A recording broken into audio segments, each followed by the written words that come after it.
Hello guys, welcome to my channel. আপনারা দেখছেন Riya official 20 আর আমি আপনাদের সাথে রিয়া। আজকে আমি এসেছি বর্ধমানের 108 শিব মন্দির। এই শিব মন্দিরটি কবে স্থাপিত হয়েছে, এখানে কিভাবে আসবেন, এর সম্পূর্ণ ইতিহাস আজকে আমি এই ভিডিওতে আপনাদের সাথে তুলে ধরবো।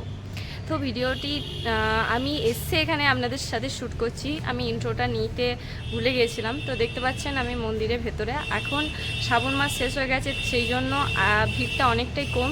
শ্রাবণ মাসে এখানে প্রচুর ভিড় হয়, যে লাইন আপনাদেরকে বলে বোঝাতে পারবো না, এত লাইনই হয়।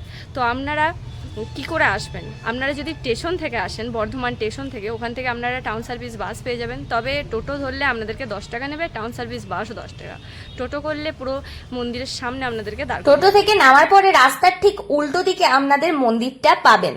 এই মন্দিরে ঢুকি প্রথমেই পাবেন এরকম একটা বড় চত্বর।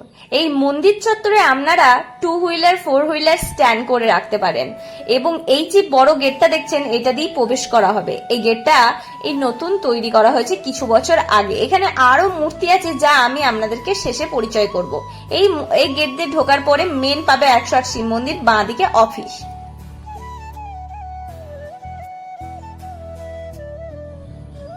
মন্দির ঢুকি দুপাশে দুদিকে আপনারা 54টা করে মন্দির পাবেন। আপনারা স্টার্ট করতে পারেন যেখানে খুশি। তবে মন্দিরে ঢুকি ডান দিকের মন্দিরটিতে ব্রাহ্মণ পাবেন সারা বছর। মন্দিরটি বর্ধমান রাজাদের দ্বারা নির্মিত কথিত আছে। মহারাজা তিলকচাঁদের যখন মৃত্যু হয় তখন রানী বিষ্ণুকুমারীর ছেলে নাবালক ছিল, তাই শাসনভার গ্রহণ করেন স্বয়ং মহারানী। এবং তার রাজত্বকালে যখন মহামারী দেখা দিয়েছিল, তাতে অনেক প্রজার মৃত্যু হয়েছিল। সেই প্রজাদের মারা যাওয়াতে তার মন ভারাক্রান্ত হয়ে পড়ে। তিনি তারপরে এই ঈশ্বরের প্রতি ভক্তি জাগিয়ে তোলার জন্য 108 মন্দির তৈরি করেন। 1788 সালে এই নির্মাণ কাজ শুরু হয় এবং 1790 সালে এটি শেষ।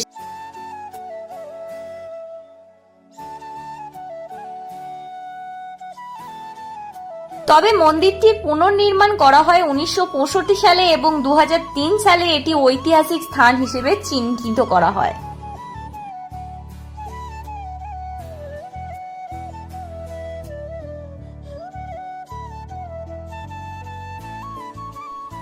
এর ঠিক মাঝখানে একটা পুকুর পাবেন, যেটা এই মন্দিরের চতুর্দিকের মাঝখানে, যেটার নাম বাবার পুকুর। ঠিক চারদিকের মেন গেট আছে পুকুরগুলোর। তো এখান থেকে জল নিয়ে অনেকজনা শিবলিঙ্গের ওপরে জল চড়ান। এইখানের এই জায়গাটার ঠিক সোজা হাঁটলে আপনারা ঠিক মন্দিরের মেন গেটে যাবেন। এর ডান দিকে 54টি মন্দির গা ঘেঁষে ঘেঁষে আছে এবং ঠিক এর বাঁ দিকেও 54টি মন্দির গা ঘেঁষে ঘেঁষে আছে। মাঝে অনেক গাছপালা এবং এখানে অনেক মানুষ আসেন বাইরে থেকে বাবার দর্শন করতে।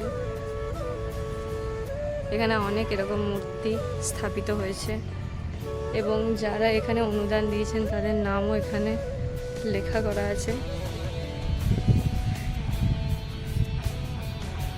এই যে ভেতরে দেখছেন, এখানে আছে মূর্তি। এখানে জল দেওয়ার ট্রেনের ব্যবস্থা আছে। জল দিলে জলটা আগে এখানে দাঁড়িয়ে থাকতে বলে এরকম ব্যবস্থা করা হয়েছে। আপনারা দেখতেই পাচ্ছেন সমস্ত শিবের মুখ কিন্তু উত্তর দিকে করা আছে। এর একটা তথ্য আপনাদেরকে আমি দেবো। এখানে যারা সাহায্য করেছেন তাদের নাম, যে কেউ এখানে সাহায্য করতে পারে।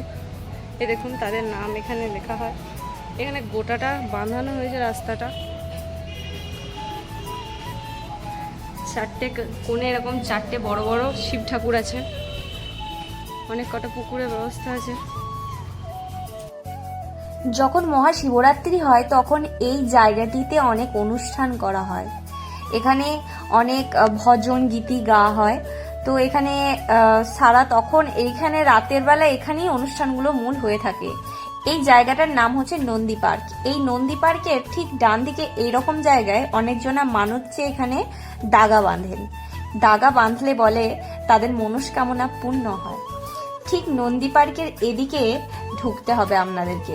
এখানে এত সুন্দর কাজের ব্যবস্থা আছে। এখানে ঢুকি সামনে শিব ঠাকুর এবং ঠিক এইরকম ভাবে আপনাদেরকে ভেতরে ঢুকতে হবে। এই যে দেখতে পাচ্ছেন এখানে কি সুন্দর পদ্ম ফুলের পাতা এবং এখানে যে সব পাশে গাছ দেখছেন, এই গাছগুলো অনেকজনা অনুদান করেছে। এই চিত্রশিল্পী দেখছেন, এখানে এই শিল্পীগুলোর নামও দেওয়া আছে যারা এগুলো বানিয়েছেন। এই দেখুন, এই গাছটা কেউ এটা দিয়েছেন, তো তার নাম এখানে করা আছে। তো এইভাবে আপনারা চাইলে এখানে এসে দিতে পারেন। এখানে 108টি ঘন্টা আছে যা আপনারা বাজাতে পারেন। এবং এই যে এইখানে অনেকজনা জল দেয় শিবের। এখানে আরেকটা শিবলিঙ্গ আছে, এটা নতুন তৈরি হয়েছে। দেখুন, এই যে এই মূর্তিগুলো কে তৈরি করছে, এই শিল্পে, এগুলোর নামও এখানে সুন্দরভাবে দেয়া আছে। এই পুকুরটা জাস্ট অসাম লাগছে দেখতে।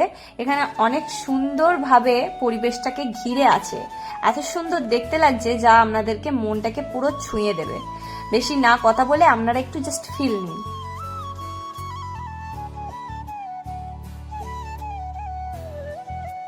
আপনাদেরকে প্রথমেই দেখাতে ভুলে গেছিলাম, এখানে আপনাদেরকে পুজোর উপচার কিনতে পারবেন। এই মেন গেটে সোজা এলেই এখানে উপচার কিনতে পারবেন, এখানে যোগ্য হয়ে থাকে। এখানে আমি স্ক্রিনে আপনাদেরকে সামনের কিছু মূর্তির ছবি দিয়ে দিচ্ছি, দেখে নেবেন। আমি এবার বেরিয়ে যাচ্ছি মন্দির থেকে। আপনাদের ভিডিওটা ভালো লাগলে প্লিজ লাইক